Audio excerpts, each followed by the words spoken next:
It's great to be in San Diego. You all, I think of you as the crucible of alcohol policy in the modern era, which is my lifetime. But so many great things got started here, have happened here, and it's great to be with all of you, hear a little bit about what you're doing now. And this thing is just advancing by itself. I wish other things in my life would do that.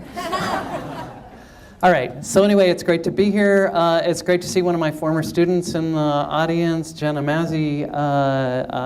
Let's see, I take all the blame, she gets all the credit. All right, so alcohol marketing in youth. I just want to start with a little reminder of where we are. We are doing, I knew I was going to do that. We are doing great, amazingly well with the high school students. It's not nearly what we want it to be. It's not as low as we want it to be, but the trends, at least until last year, for all three grades, were headed in the right direction. This is a big public health success. We're not doing nearly as well if we look at 12 to 20-year-olds overall. And so this is females, males, and you can see we've got this phenomenon with the girls catching up to the boys. The boys headed kind of in the right direction, but the girls getting there much more slowly. And then this is a slide that I'm very concerned about. This is kind of a canary in the coal mine. These are the high school seniors, females, the binge drinkers, and they are, I've studied alcohol cultures all over the world. It takes a tremendous amount for an alcohol culture to change. Young people's alcohol culture in this country in the last 15 years has changed. I'm trying to make this not buzz. Okay, it has changed, and young people are now increasingly more likely to be drinking distilled spirits than beer. The girls are leading the way. This is validated in some of the studies that CDC's been doing around the country, and we'll talk more about some of the possible reasons for that in a little bit.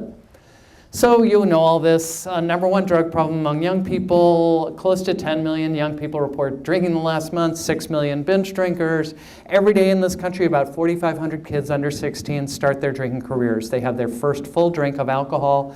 The earlier kids start drinking, the worse the consequences.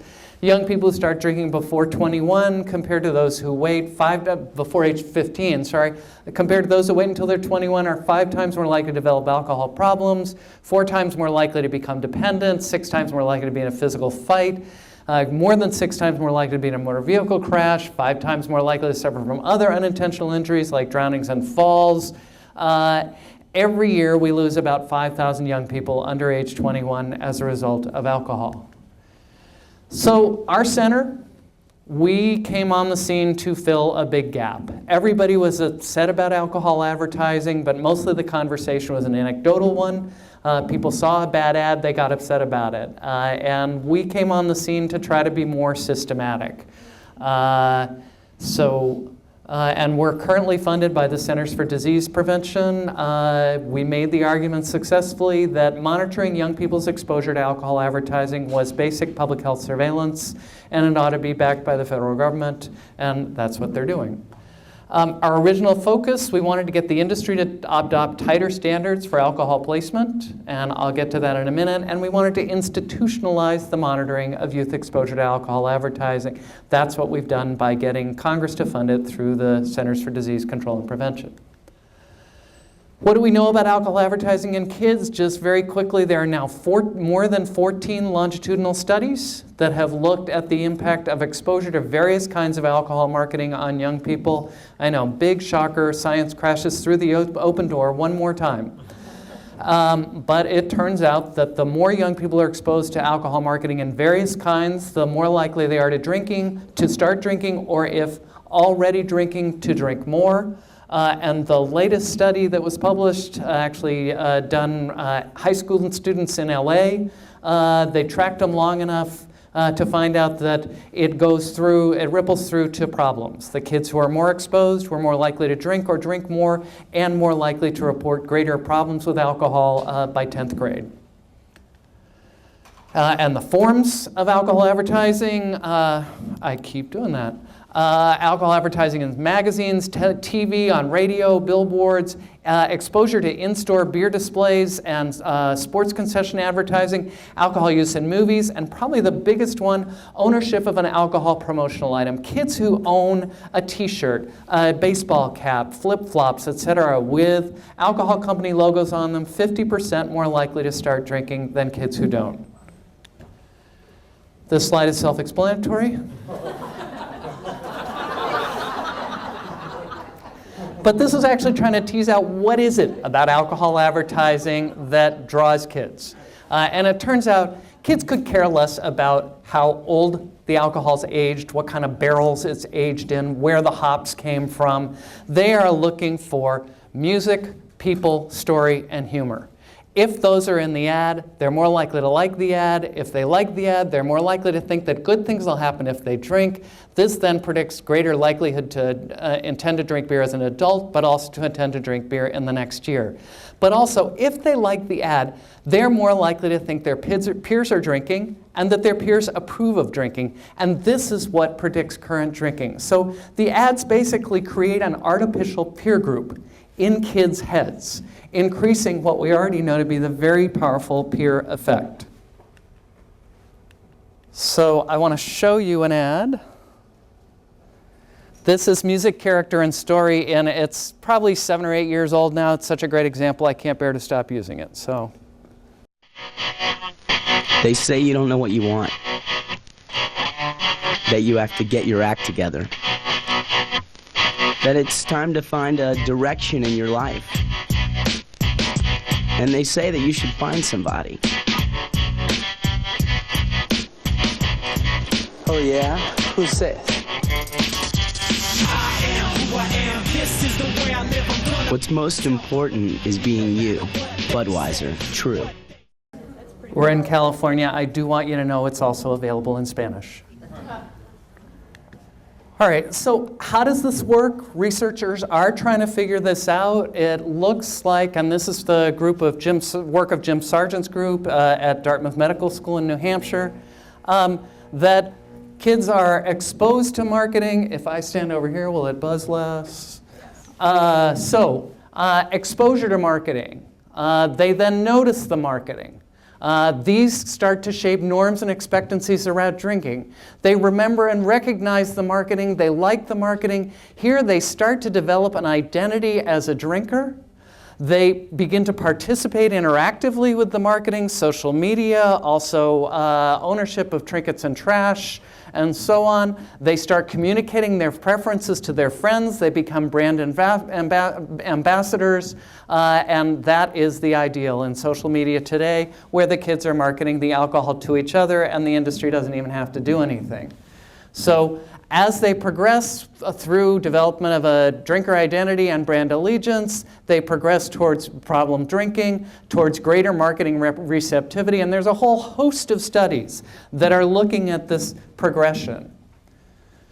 Now, the youth alcohol market is substantial. Underage drinking accounts for somewhere between 11 and 20% of the US alcohol market. Young people drink less frequently than adults, but when they drink more. At least 2/3 of the alcohol they consume is drunk on binge occasions. Let's face it, folks, kids are not having a glass of wine at dinner with their parents.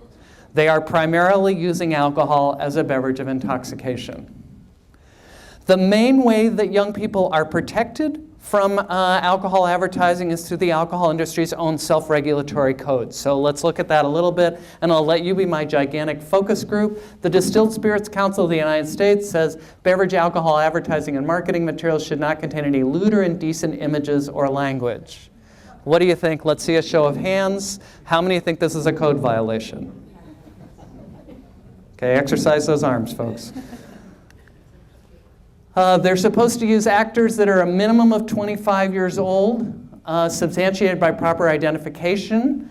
So here's Amanda. These are from the Miller Lite Facebook page. Amanda's age is a question mark. Isn't that cute? Jessica's age is 21. Code violation? Lewd or indecent images or language. Oh my God, I have so many of these. But anyway, your O-face. Everybody know what your O-face is? Let there be uncomfortable laughter in the room. The face that you have when you are reaching sexual climax. But that's not lewd or indecent.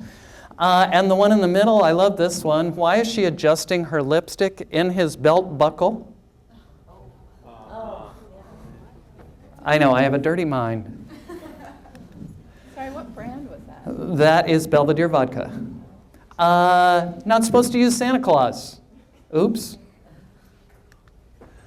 I love this one. This is a responsibility ad. Know your limit with 4 Smirnoff Ice bottle caps stacked up on top of each other. I'm sorry, the daily guidelines for adults are 2 for men and 1 for women. But know your limit, it's at least 4. Furthermore, Smirnoff Ice comes in 2 size bottles, 8.5 ounces and 16 ounces. These bottle caps account for as much as 5 times the dietary guideline for women. Smirnoff Ice, maybe you should know your limit. I love this one. Should not claim individuals can't obtain social, professional, educational, or athletic success or status as a result of beverage alcohol consumption. So this is alcohol being sold as a love potion. But that's not about social success, apparently. All right, I could go on and on. We've done content analysis of these. The first one we did was 2003 to 2007. It was a sample of ads that we pulled from magazines that we knew had high youth readerships. And what we found is that there were quite a number of them that we thought were problematic. Some of them were code violations, some were not code violations. We still found them problematic. But we also found is that the problematic content increased the higher the youth readership of the magazine.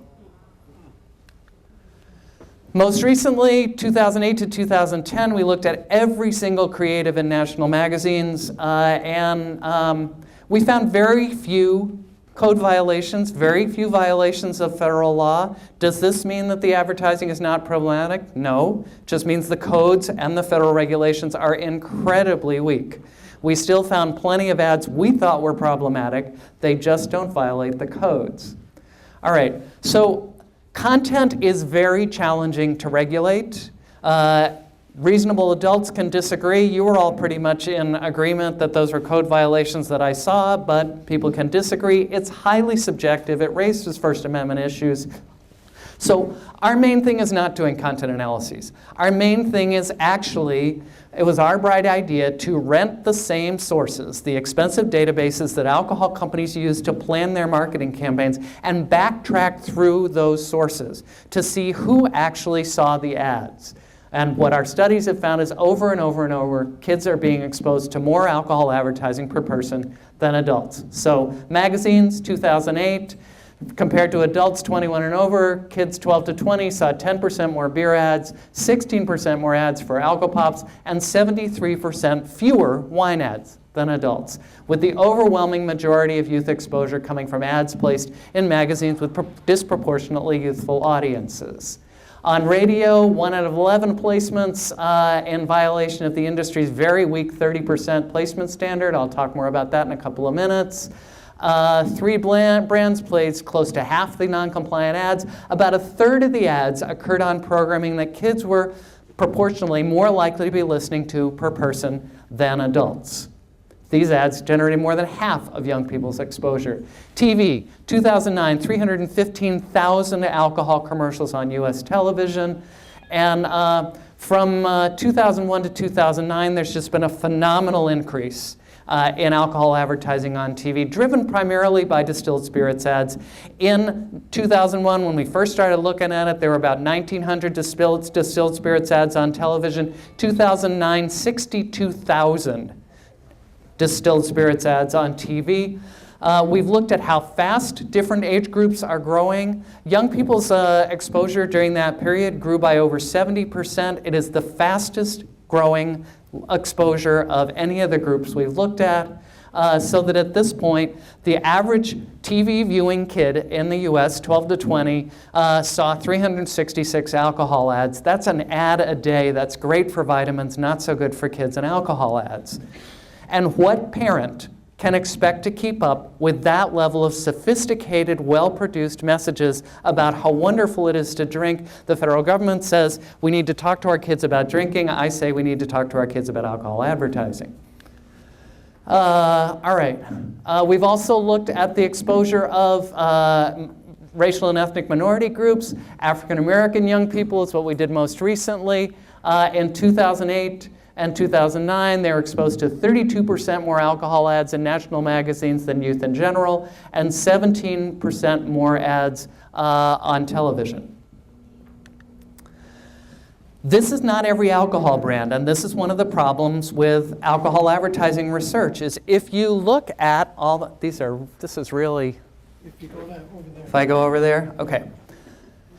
This is not every brand. It's actually about 5% to 8% of the brands are responsible for half or more of youth exposure. And again, this is one of the problems with alcohol advertising research. If you look at all alcohol advertising and you look at youth behavior, you're mixing in all the adult brands that aren't exposing kids at very high levels. But there are particular brands that do expose kids, and this is the frontier of our research at this point. We've just completed the first ever national sample of young people, a survey of them of what brands of alcohol they actually drink. These are the top 10 for the males and the top 10 for the females.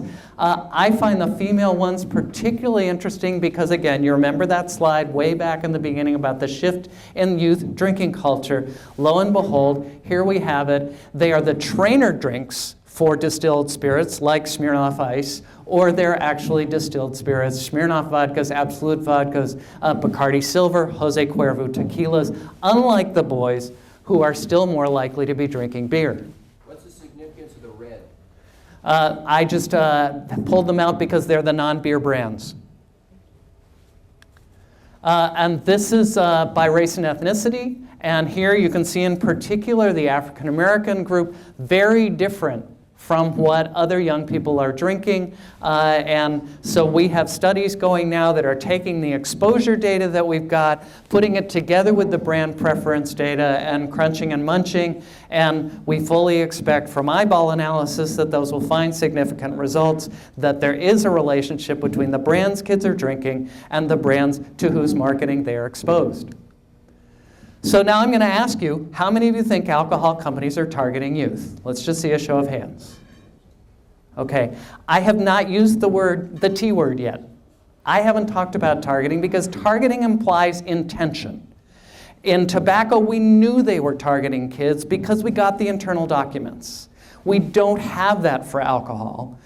So our next best thing is we do these regression studies and we test alternative hypotheses using all our data. So for instance, are the kids overexposed because they're watching programs where advertising is cheaper? Or are the kids overexposed because this is where the young adult audience is? Well, if we talk about the cable TV study, we looked at 600,000 ad placements on television. We controlled for the cost of the ad. We controlled for presence of young adults in the viewing audience. We still found that every 1 point increase in the percent of the audience that was adolescent was associated with 7% more beer ads, 15% more spirits ads, and 22% more Alcopop ads per viewer hour. But interestingly, 8% fewer wine ads. All right, now we are trying to wrap our minds around the T word. There was a very interesting set of court cases here in California under the Tobacco Master Settlement Agreement where the California courts actually defined targeting. So we're playing around with that definition. This is the first thing that set us onto it, which is we looked at the growth in TV exposure. This is now dying completely. We looked at the growth of TV exposure over time and found that 18 to 20-year-olds were in fact the group that were growing faster than anybody. All right, so what's going on with 18 to 20-year-olds and alcohol marketing? Well, if we apply the test that the California courts used to conclude that R.J. Reynolds was still targeting kids with its advertising after the Master Settlement Agreement, we find that one of the tests was, is the exposure of the underage group the same as the exposure of the of-age group? 18 to 20-year-olds getting the same exposure as 21 to 24-year-olds and for the 7 years we analyzed. Are there comparable products that don't target? Yes, wine. Can alternative schedules be created? We have all the data. We run these simulations. We run them 250 times. We found that age 18 to 20-year-old exposure could be reduced by as much as 50% without any impact on age 21 to 24 exposure. In other words, they could be reaching the young adults without anywhere near the level of exposure that they're putting on the underage group. All right, now the industry comes back and says, oh, you know, this isn't fair because we do all this great responsibility advertising. All right, so here's a responsibility ad.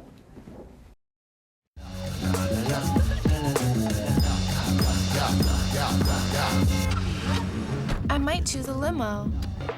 Then again, I might choose a jet. Either way, I choose to get home safely. That is an alcohol industry responsible drinking ad. Do they take a tax deduction for that? All right, now the clicker's not working.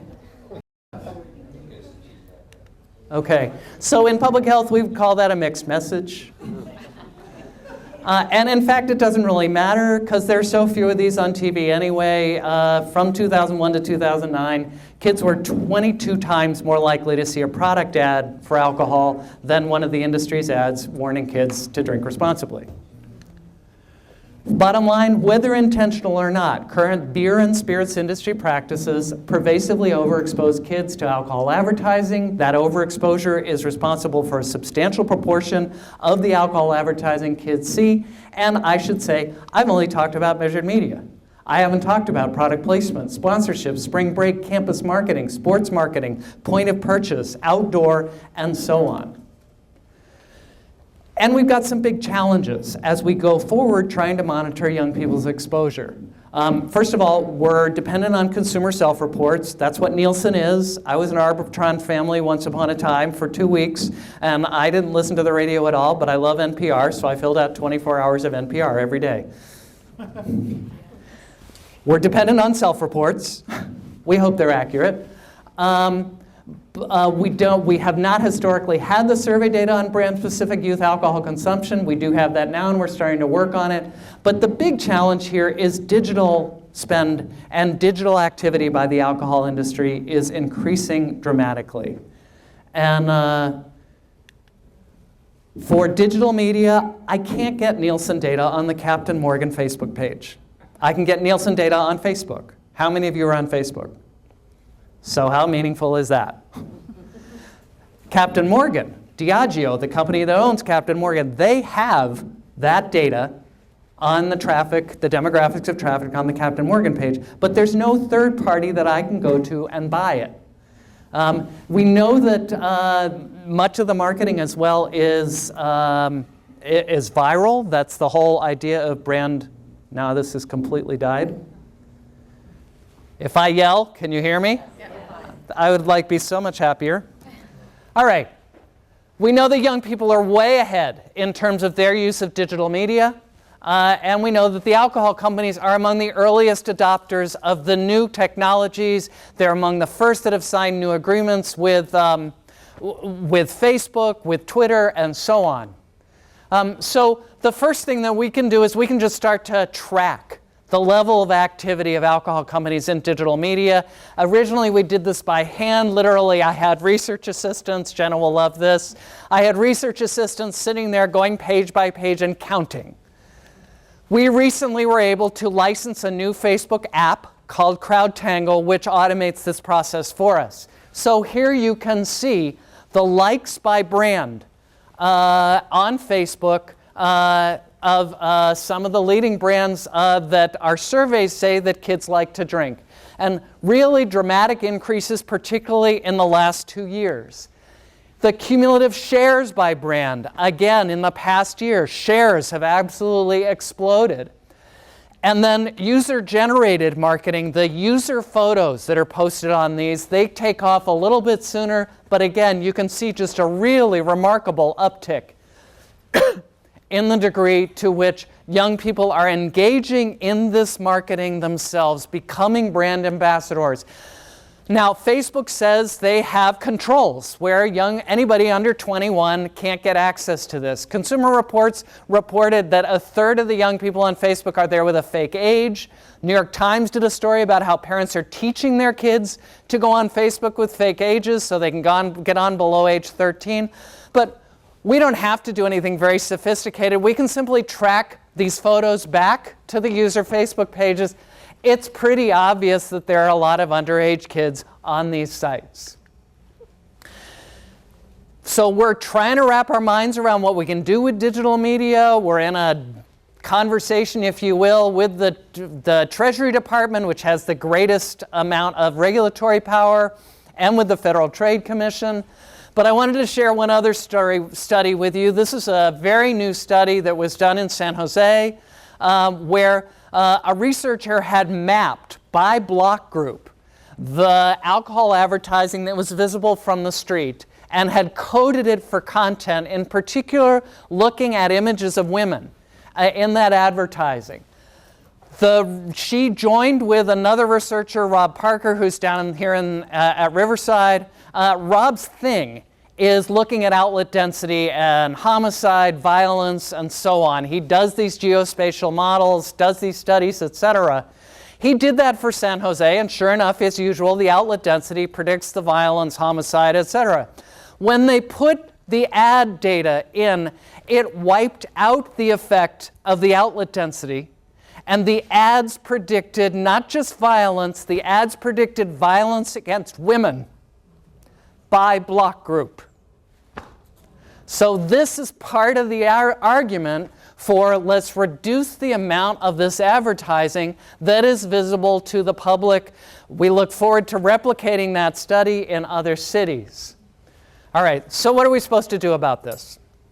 Have I depressed you all sufficiently? Yes. What a good job I do. So the first thing is at the national level, we've got this national media campaign funded at a massive $1 million. Have any of you seen SAMHSA's national media campaign on underage drinking? No. Yeah, so, okay. Well, it's supposed to be targeting you. It's supposed to be targeting adults. Okay.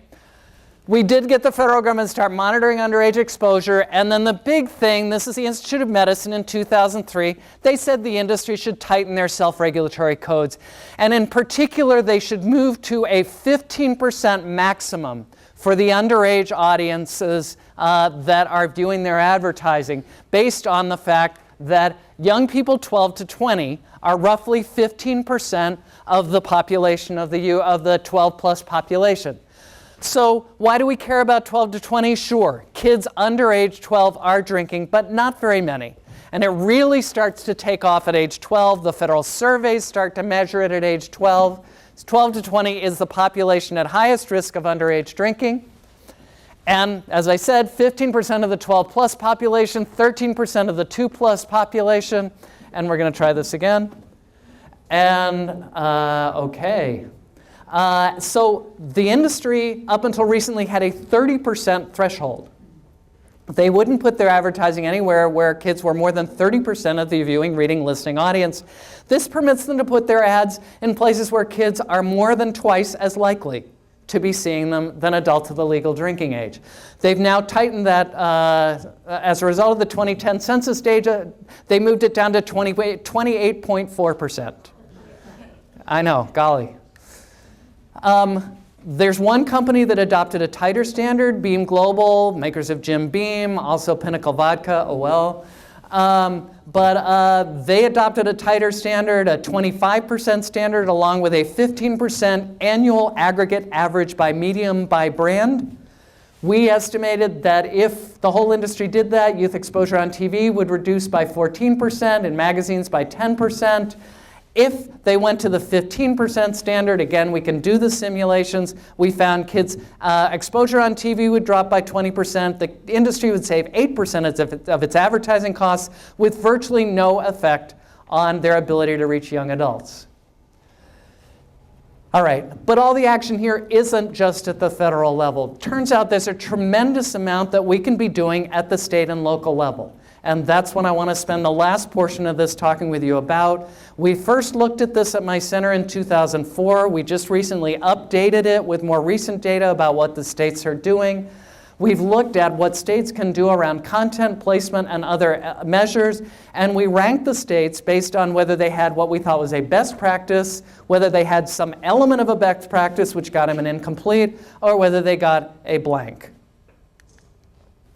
So 8 areas that we looked at in the most recent one, and if you have in your state statutes that you can prohibit false and misleading alcohol advertising, this is a really difficult standard to apply, but nonetheless, it puts in the state constitution, puts on record that the state has jurisdiction over this kind of advertising.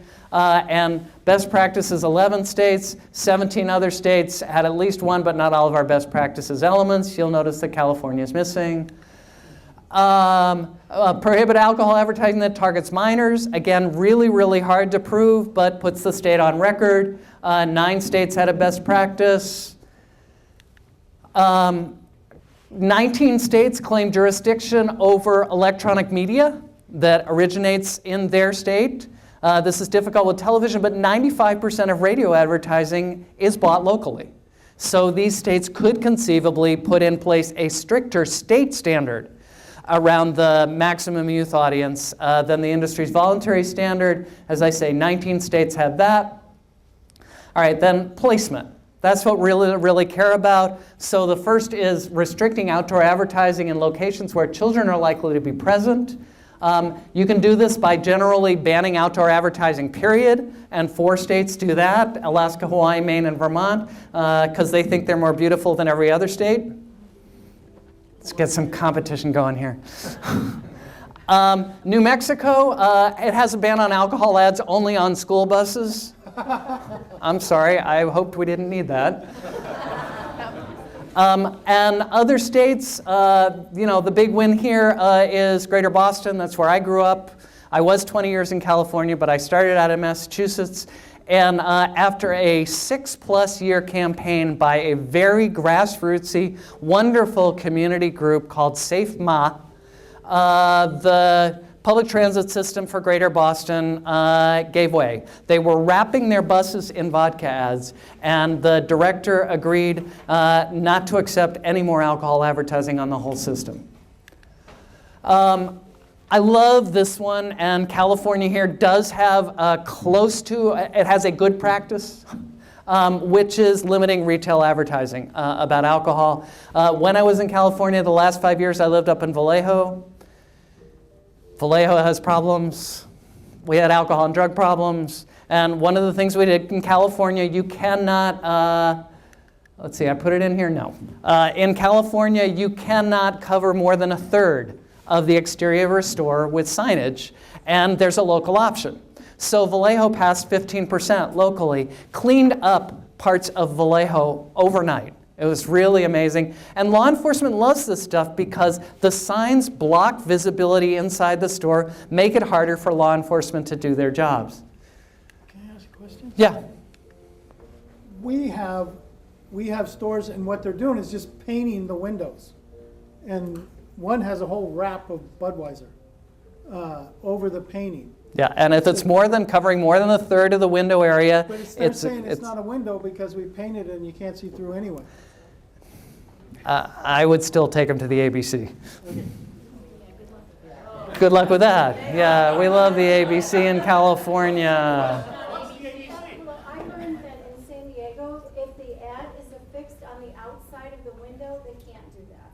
Period. So if they painted it and affixed the ad on the outside, is that the way it is? But if they paint it on the inside, they can? Well, I don't know either way, but if the ad is affixed outside. So Okay. All I can say is this is a highly innovative industry, and we're all racing to keep up. College campuses, particularly public post-secondary institutions, when the state is the speaker, First Amendment law applies in a very different way.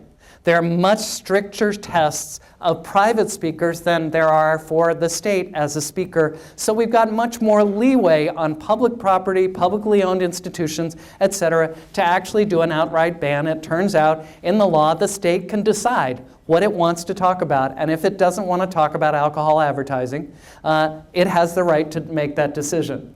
So college campuses, 3 best practices, and an incomplete in Virginia. Civic events. Cinco de Mayo is the one that just slays me. I remember when Cinco de Mayo started, it was this wonderful sort of Chicano pride movement. And at some point, the alcohol companies grabbed it. One company now calls it Drinko de Mayo, which is just deeply offensive. Cinco de Mayo, 4th of July, Juneteenth in Texas. These are supposed to be family events. If they're held on public property, again, you can ban the advertising and the sponsorship. And we have opinions about this on our website at cami.org under Take Action, as well as some model language. Giveaways.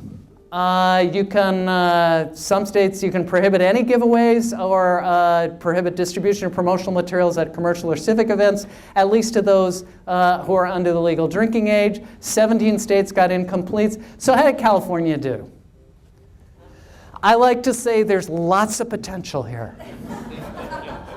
Lots of potential. No false and misleading, no targeting minors, no electronic media, no outdoor ads, retail windows.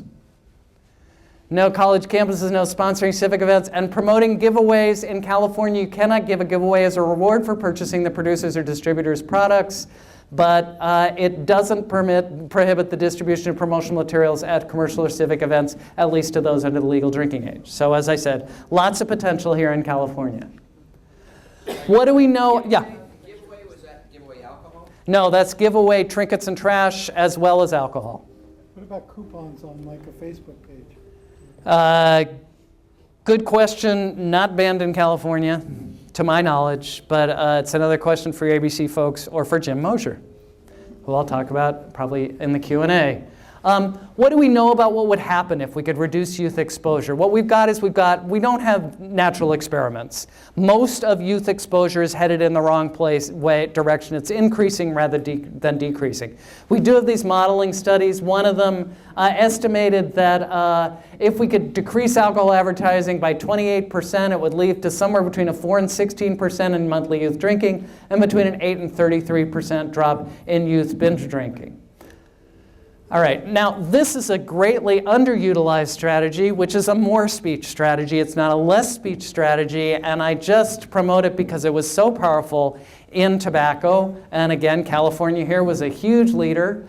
You know, the kinds of messaging we do, it ranges from pure public service advertising to what I would call true counter-advertising. True counter-advertising uses people's familiarity with the advertising itself to leverage recall and recognition and the impact of the ad. So the classic here is the ad from the tobacco side of the 2 guys on horses and one of them saying to the other, "Bob, I miss my lung."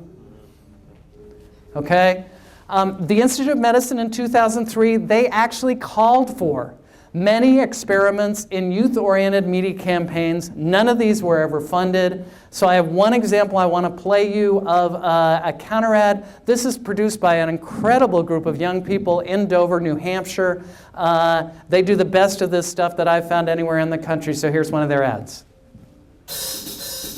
Hello, folks. You're listening to radio station WYQY. And now it's time for our question of the day. You can win $10,000 if you are the first caller to answer today's question correctly. What do the following words have in common? Date rape, falls, violence, liver disease, accident, unwanted pregnancy, depression, alcohol poisoning, suicide, STDs, and addiction. Well, I guess the time is up, because no one has answered today's question correctly. Joe, please tell us what the answer is. They're all words you've never heard in a beer or alcohol commercial. The beer and alcohol companies spend billions of dollars a year on TV and other advertising. But have you ever heard them use the word addiction or any of those other words? We're warning you about the consequences of alcohol abuse because the alcohol industry refuses to. They're probably, well, just too busy counting their money. Created and presented by Dover Used to Use.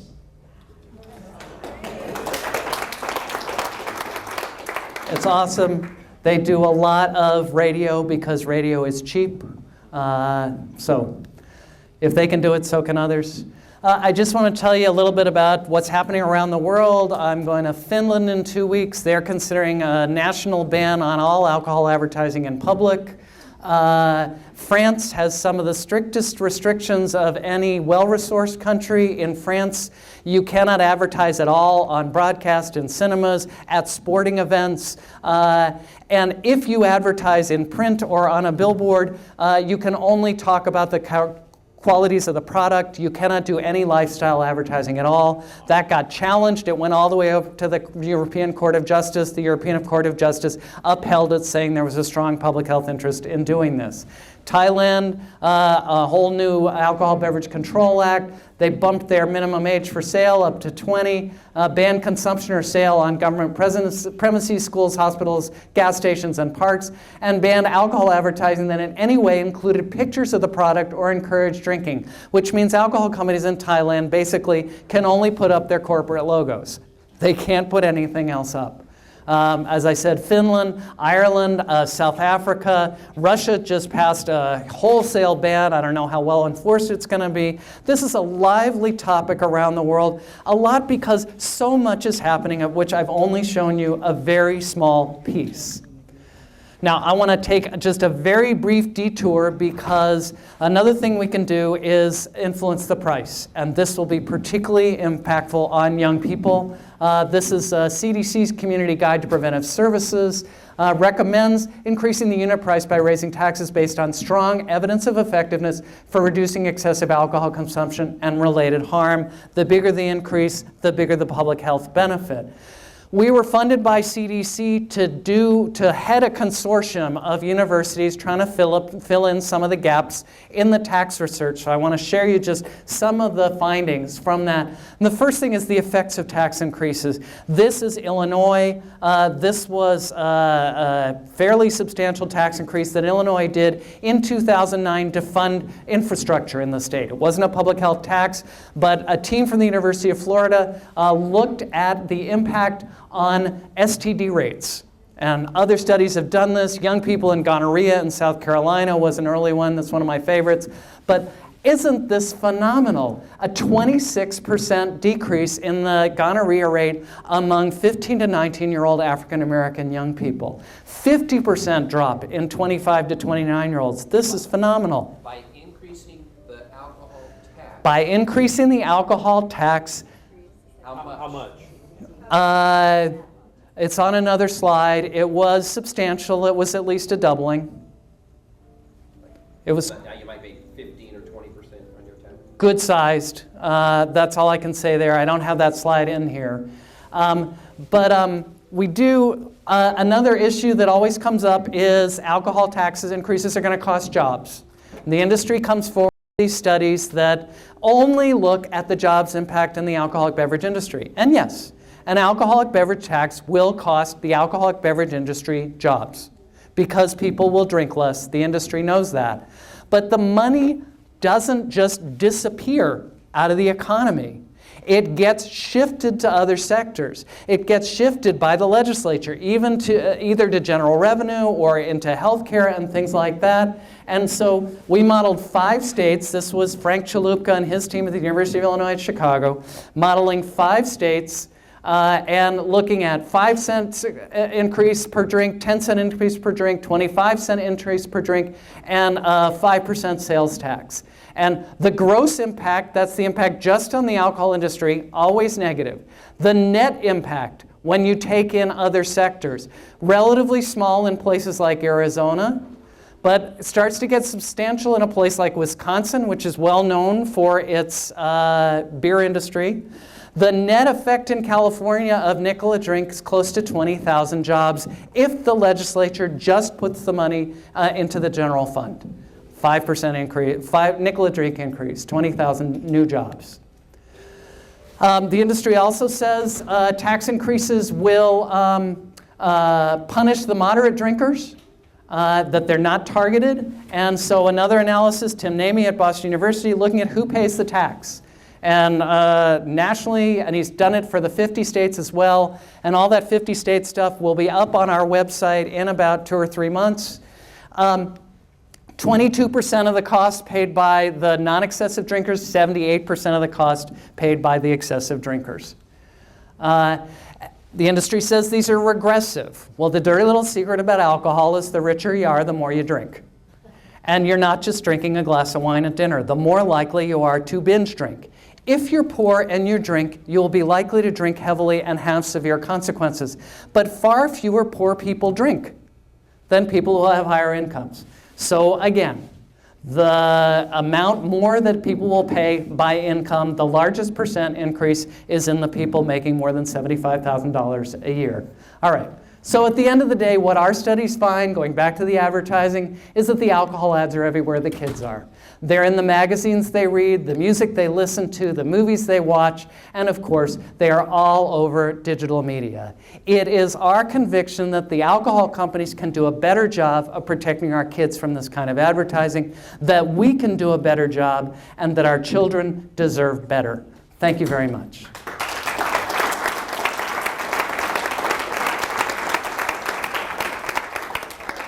Yes? How's the industry working to discredit or attack your data? And then what tactics are they using? I'm not popular. They don't attack our data at this point, they attack me. Death threats? Sorry? No death threats. No, academic death threats. He's a lousy researcher. Civil liability, anything like that? Sorry? Civil liability? No. They just, their favorite thing is, we release a study and they like to put out that Jernigan's research has been questioned in the past. You repeat a lie enough times in public, people will believe it. I ignore it. We're going to keep doing what we do. I mean, the one thing to our advantage here, if you will, is that this problem's not going away. The industry can do whatever it wants to do. The problem's not going to go away until their practices substantially change. Yeah? I've learned 2 things. One is that the industry already knows that people drink at certain levels, and they're really doing the advertising to get people to switch brands. But the other thing I was curious about is, do you track kids going to venues for concerts and things where they're adult venues, either sporting or entertainment venues, and they're exposed to all the fixed advertising that's there?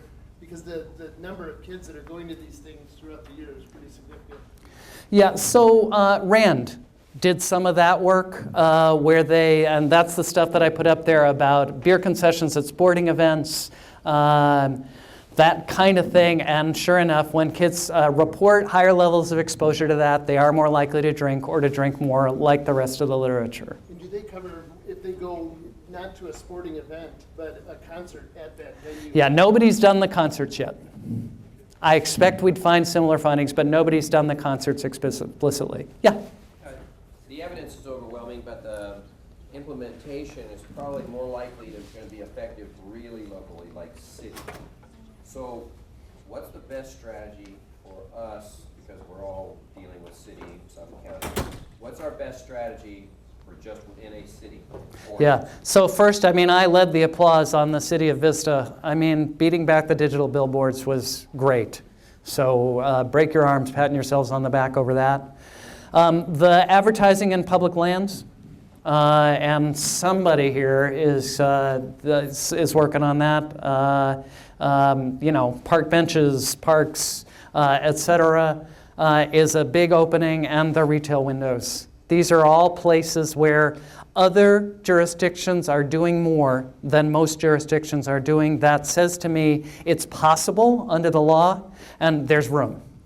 The other advantage to these kinds of campaigns is they're great opportunities to open up a citywide conversation about alcohol advertising.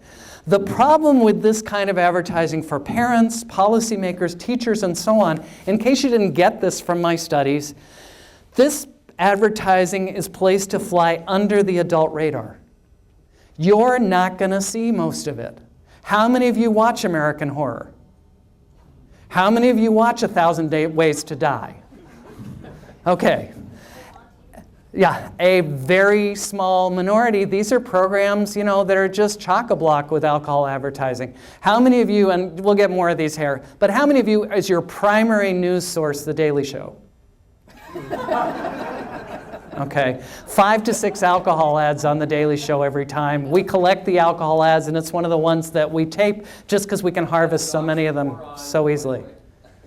The Daily Show is not a news. Well, there it is, except it is for a lot of young people. Yeah? Hi, thanks for your presentation. I have 4 questions, I'm going to pick 2. Okay. Not fair. We talked about shows, and we didn't talk about sitcoms, but sitcoms dying. So kids are watching a lot of reality TV now. I was wondering what the ads were related to those kind of programs. So I'm going to pull that apart into a couple of things. We haven't looked specifically at reality TV. I can't answer that part of your question. There has been a certain amount of product placement in reality TV. But the big place that we find the dramatic growth in alcohol advertising on TV is in non-sports cable. Okay? Sports, you're going to have a lot of it anyway, but non-sports cable is the place where young people in particular are disproportionately exposed to this kind of thing. Now, I've got one graduate student who is looking at, over 10 years, portrayals of alcohol in entertainment programming, something the ads don't do. Just how is this being portrayed? Is it being more normalized? It's a research question that we're looking at. The last time this was done in any systematic way was here in California by a couple of guys, Breed and Defoe, and they took their data to the Hollywood creative community and engaged in an educational process with the creative community, because in the creative community, you've got a scene, you want the actor to do something with his or her hands. The easiest thing to do is to have them pick up a drink, mix a drink, etc. And this is modeling for young people. So we anticipate when that study's done, then we'll try to do this again with the creative community. This is one of those constant inoculation strategies that we have to do. It's part of the picture, but certainly not the whole picture. And I put more of my energy on the industry practices just because I think we have a chance at actually putting a bigger fence around those. That was number 1. Number 2. You mentioned you had a grad student. I wonder if you ever talked to schools of marketing to kind of get in, as they're learning their craft, and they're probably going to go to the big corporations, but I wonder if you ever talked to them. Yeah, I don't. The people who help me do this research, I work with a small firm outside of Boston. It's 2 researchers who have spent 25 years doing this kind of research for advertising companies.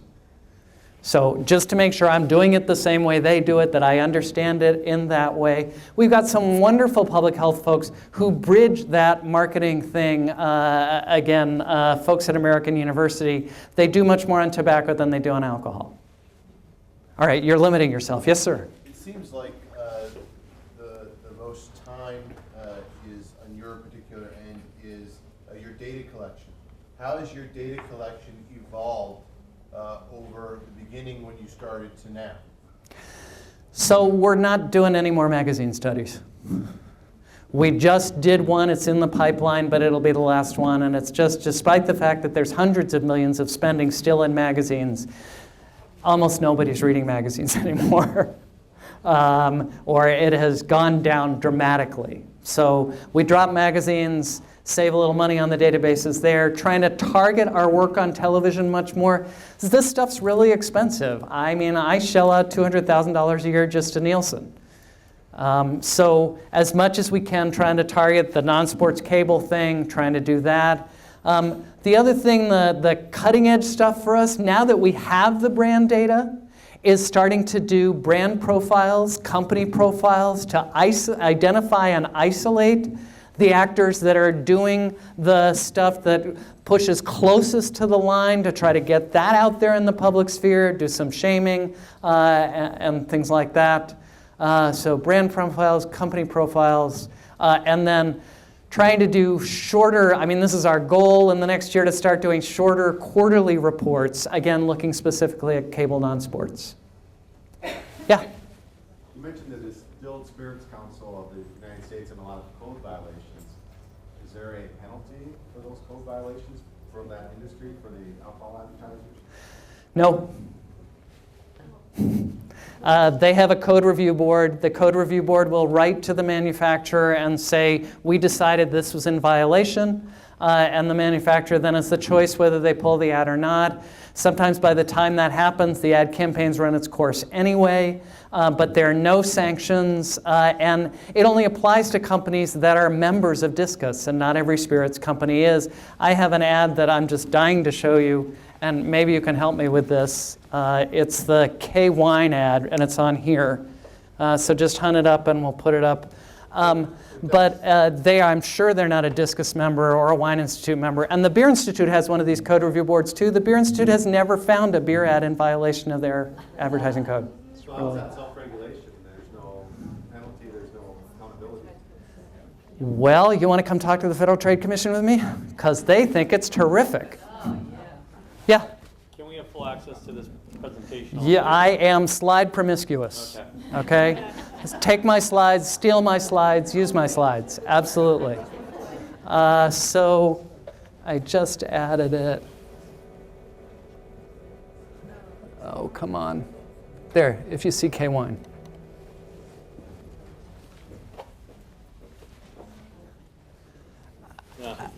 I just think, I listened to you talk about the young people's deaths, and yet this is an alcohol ad.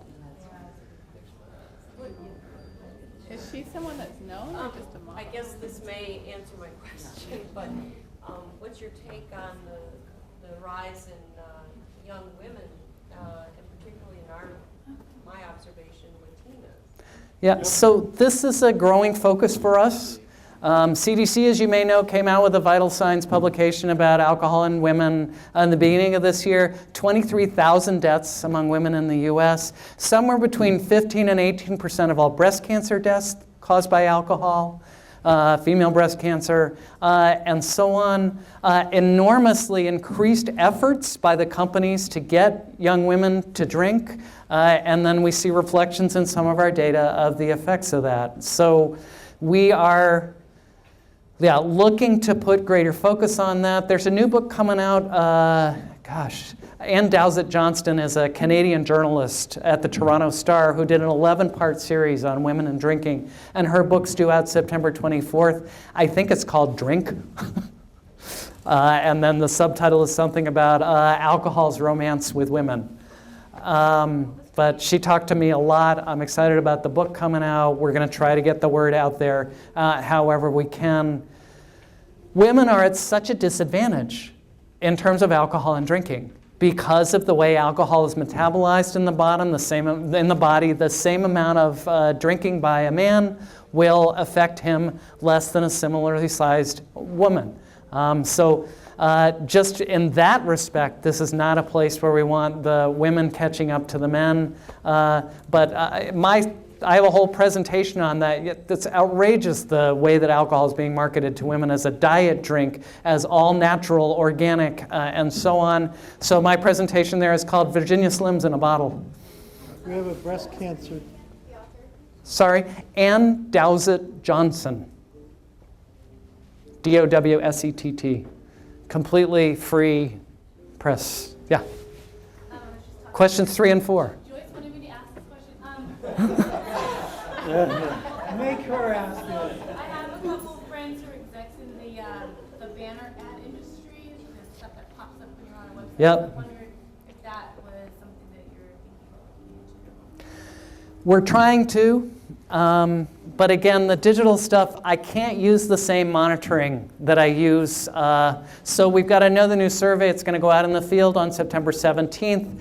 We're going to ask, it's an internet-based survey. We've got a panel of 1 million people who have agreed to participate in these surveys. So we're working through that company. I'm so happy that the policy panel's been around since 1994. Because if there isn't public pushback, the practice will simply get worse. One of the things I love doing with lousy retail practices, and probably you've done this here, but is working with young people to develop their own retailer code of good practice and then sending the young people around to grade the retailer. And then giving an award to the 3 or 4 that do the best job. By extension, you're shaming all the others. But that's all right, it's a positive strategy. And it's a great way. I love getting young people engaged in this. As you saw with the Dover Youth to Youth thing, there are things the young people can say that are much more difficult for the adults to say. Yeah? You had that stat about breast cancer and Yep, alcohol? yep. Where can I get that stat? 'Cause So we- that is a Nelson et al. Study. Nelson D. for Dave, I think, was the lead author, but it's a Nelson et al. Study, and it was 2012. You can look it up on PubMed. And if you have a hard time finding it, feel free to contact me. You can contact me at info@cami.org, and that will get to me. And as I say, I mean, I don't have tons of time to travel around and talk to groups like you, but I love doing it when I can. Years ago, one of the alcohol industry executives said that his industry was being pecked to death by ducks. And one of the most satisfying things in my career has been feeding the ducks. Thank you, ducks.